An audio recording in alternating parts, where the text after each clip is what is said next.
Chapter 1, Mishnah 2.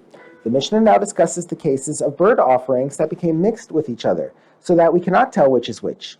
If a chatas bird became mixed with one or more olah birds, or an olah bird became mixed with one or more chatas birds, even if one of them became mixed in 10,000 of the other, all of them must be left to die. A live creature is considered significant and therefore does not become nullified in the majority, even if the majority is 10,000 times greater than the minority. Since the bird is not nullified, we have to treat each bird in this mixture as questionable. We do not know whether it is a chatas or whether it is an olah. Now, as we learned in the last Mishnah, a bird chatas is invalid if it was offered on the upper half of the mizbeach, and a bird olah is invalid if it was offered on the lower half. Therefore, we cannot offer any of the birds in the mixture, since we do not know which half of the mizbeach to offer it on.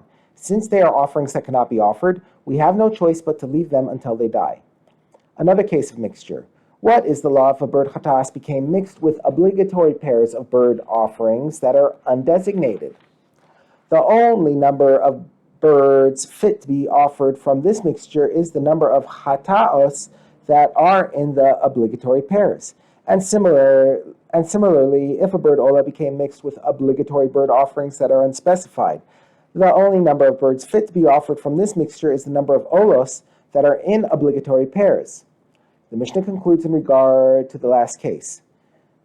These are the number of birds fit to be offered as olos, whether the undesignated obligatory pairs were the majority of birds in the mixture and the voluntary designated olah birds were the minority, or whether the designated voluntary olah birds were the majority and the birds in the mixture and the undesignated obligatory pairs were the minority, or whether both groups of birds in the mixture were equal in number.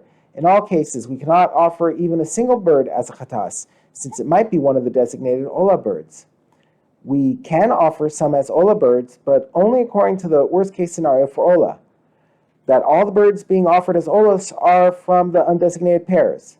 Therefore, half the number of birds in the undesignated pairs can be offered as olos, but not a single one more, since that extra one might also be from the remaining birds in the undesignated pairs, which are now all chataos. And we cannot offer any birds as chatas even to begin with, because we also have to be concerned for the worst-case scenario for chatas, that the first bird one would wish to offer as a chatas is one of the designated olos that flew in, which cannot be offered as a chatas.